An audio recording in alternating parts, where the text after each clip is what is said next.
আসসালামু আলাইকুম, ইসমি Suman Hasan. Welcome to my new video guys. আমরা সৌদি আরব প্রবাসীরা যেভাবে থাকি আর যেভাবে রেন্দে খাই ছেলেরা, সেদের জীবনযাপন কেমন আর কতটা কষ্ট প্রবাসীর মাটিতে, তাই আজকে এই ভিডিওতে দেখাবো। অবশ্যই আমার চ্যানেলটা সাবস্ক্রাইব করবেন আর পাশে থেকে বেল আইকনটি বাজিয়ে দেবেন। Let's go. First of all guys, এখন আমি আজকে তাবান থেকে ছুটি নিছি, আমার যেহেতু ছুটি থাকে না। আর বিষয়টা হচ্ছে কিচেন দেখাবো। আমাদের কিচেন হলো বিশাল বড় একটা কিচেন। তাওয়ান থেকে ছুটি নিচ্ছি আর এটা হলো পানি। পানি কিনে খেতে হবে, যেহেতু নোনতা পানি, তার সাথে আবার এটাও খেতে হবে। যেহেতু আমার শোল হলো রোদ্রে তাবান হয়ে গেছে, দুর্বল হয়ে গেছে, তো এটা অবশ্যই খেতে হবে।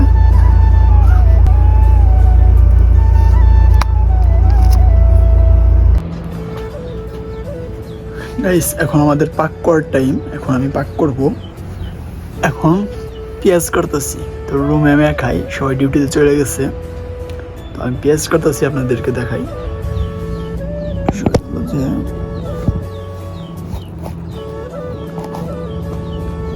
দেখা যায় কিনা।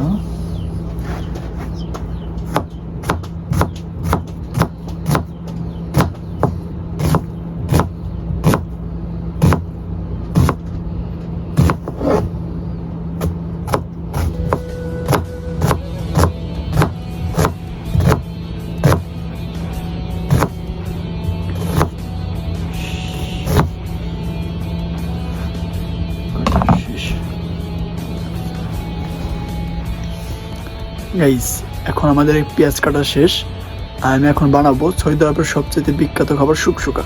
ডিম দিয়ে যা তৈরি করতে হয়, তো অনেক কিছু দিতে হয়। টমাটো দিতে পারেন, আপনি অন্য অন্য কিছু দিতে পারেন।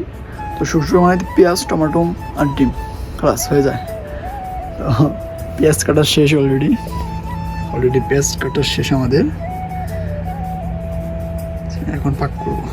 ছেলেদের একটা কষ্ট কি, এই বিদেশের বাড়িতে পাক করে খেতে হয়। লবণ হলে মরিচ হয় না, মরিচ হলে লবণ হয় না, এটাই হলো ছেলেদের সমস্যা। তাছাড়া ছেলেদের কোনো সমস্যা নাই। এখন পাক করব। পাতিল ধোয়া শেষ, যেতে হবে। মরিচ নাই, দেখি কি পাওয়া যায়। সবকিছুই আছে কিন্তু মরিচটা নাই, মরিচ আর ডিম নাই। আমাদের ক্যাম্পে বাগালা আছে, সেখান থেকে মরিচ আর ডিম কিনে নিয়ে আসি। চলেন। বাইরের পরিবেশটা ঠিক এইরকম। এখানে আমরা 400 মানুষ থাকি। এখন চলে আসছি ওর বাগালার কাছে, কিন্তু ওর বাগালা দূর থেকে দেখি বন্ধ। মরিচ কেনা হচ্ছে না। মরিচ না কিনতে বলে তো শুকশুকা হবে না। এই নিয়ে ভাই 3বার দোকানে গেলাম, তিনবারই ঘুরে আসলাম, একবারও খুলে নাই। সেটা যে কই গেছে বুঝলাম না। এই অবস্থা, কেটে মেটে থিয়ে দিছি পেঁয়াজ টিয়াজ, শুধু পাক করব। দোকানে গেছি মরিচ কেনার জন্য, ডিম কেনার জন্য, দোকানদারি নেই। দাও গাইস, এখন হলো লাস্ট 4 নাম্বার বার দোকানে গেতাছি। এখন লাস্ট দেখি আসলে দোকানে যে পাই কি। মরিচ ছাড়া কোনোভাবে খাওয়া যাবে না। এটাই লাস্ট বার। দেখি ফাইনালি গাইস, অবশেষে পেয়ে গেছি তাকে। দোকানে আসছে আর ফাইনালি নিয়ে আসলাম। এখন বাজানো শুকশুকা, এটা সৌদি আরবের সবচেয়ে বিখ্যাত খাবার। মরিচ ধুয়ে নিচ্ছি, মরিচ আনছি, মরিচ আনার শেষ, তার জন্য মরিচটা ধুয়ে নিলাম। এখন কাটাকাটি করব। কাটাকাটি করে মরিচগুলা তারপরে সুন্দরভাবে আর কি নিয়ে যাবো কিচেনে যাওয়ার পর ওগুলো পাক করব। আর কাটতে আমার একটু সময় লাগে, আমি ধীরে ধীরে কাটি, ছড়িতে দাম নাই। আর মরিচগুলো শুটকির মতো আর কি, শুকিয়ে গেছে মরিচ। এই রোদ্রের তাপে মরিচগুলো শুকিয়ে গেছে। এখন মাই মশলা বের করে নেবো। মাই মশলা বের করে তারপর আমরা পাক করতে যাব। মশলাগুলো সিটের নিচে রাখি। সিটের নিচে রাখাটাই সেফ মনে করি, যেহেতু আমাদের রুম একদমই ছোট, জায়গা নাই। আর এখানে কিচেনে চলে আসছি, এখানে পাক করতেছি। আগুন জ্বালাবার জন্য ম্যাচ নিয়ে ডাইরেক্ট চুলার মধ্যে বসিয়ে দিলাম। এখন পাক শুরু করে দিব। ম্যাচটা পকেটে রাখলাম আর পেনটা ডুলা হয়ে গেছে। আমার মাঞ্জা হলো 38, পেন পড়ছে 40। এটা হলো আমাদের বড় একটা কিচেন, যেখানে আমরা একসাথে 50 জন মানুষ রান্না করতে পারি। এই কিচেনের পরিবেশটা অনেক সুন্দর, সবসময় পরিষ্কার থাকে, যেহেতু ক্যাম্পে কাজ করার জন্য লোক আছে। এখন কেউ নাই, আমরা 2-1 জন আছি। ওটা হলো ইন্ডিয়ান আর আমি হলাম বাঙালি। তো ও হলো গাড়ির ড্রাইভার, আমি লেবার অবশ্য। তারপর আমি ডিউটিতে যাই না, অসুস্থ ছিলাম দেখে। আপনারা যাই বলেন, আমাদের কিচেনটা করে অনেক সুন্দর। এখানে পরিবেশটা অনেক সুন্দর, সবসময় পরিষ্কার পরিচ্ছন্ন থাকে। আর একসাথে 50 জন মানুষ রান্না করতে পারে, কিন্তু ক্যাম্পে আমরা 400 জন মানুষ থাকি। আর চুলায় পেঁয়াজ দিয়ে দিছি। পেঁয়াজটা অনেক সুন্দরভাবে ভেজে নিতে হবে, ভেজে একদম শুকানো করতে হবে। তারপর মরিচ দিয়ে দিব। এখন মশলা দিচ্ছি, দিয়ে দিলাম হলো গুঁড়া মশলা, গুঁড়া মরিচ এবং হলুদ দিব হালকা। হালকা হলুদ দিয়ে কাম হয়ে যাবে, অবশ্যই এগুলো লাগে না, কিন্তু দিলে অনেক ভালো হয়, সুস্বাদু হয়। এটা মাছরা সবচেয়ে বেশি পছন্দ করে এই খাবারগুলো।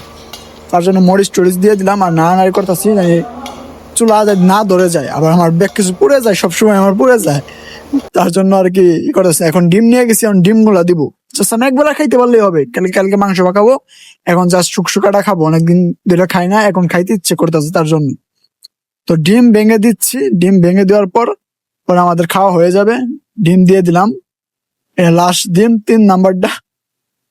এখন ডিম দেওয়ার শেষ, হাতটা ধুয়ে এখন নাড়ানাড়ি করতে হবে, নয় ধরে যাবে, যেহেতু ডিম দিছি মনে হলাম জলদি হয়ে যাবে, তাছাড়া কোনো উপায় নাই। তো নাড়তে হবে, আলাতুল নাড়তে হবে, আলাতুল বলে সবসময় নাড়তে হবে, এখানে থামাথামি নাই।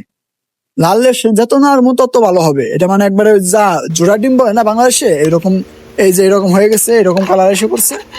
তো এখন মানে শুকশুকা হচ্ছে, এটাকে শুকশুকা বলে সৌদিরা, এটা অনেক সুস্বাদু লাগে। এখানে একটা সিক্রেট মশলা আছে যেটা আমি আপনাদেরকে দেখাই নাই, সেটা হলো যে আমরা বাংলাদেশের ম্যাগি মশলা নয়, ম্যাগি মশলার মতো কিন্তু এই দেশের ভিজা, এটা জিনিসটা ভিজা থাকে, এই শুকশুকা খাইতে অনেক স্বাদ। ফাইনালি গাইস শুকশুকা বানানো শেষ দিয়ে আসলাম কিচেন থেকে, এখন আপনাদের দেখানো পালা যে শুকশুকা কেমন। এটাই হলো শুকশুকা,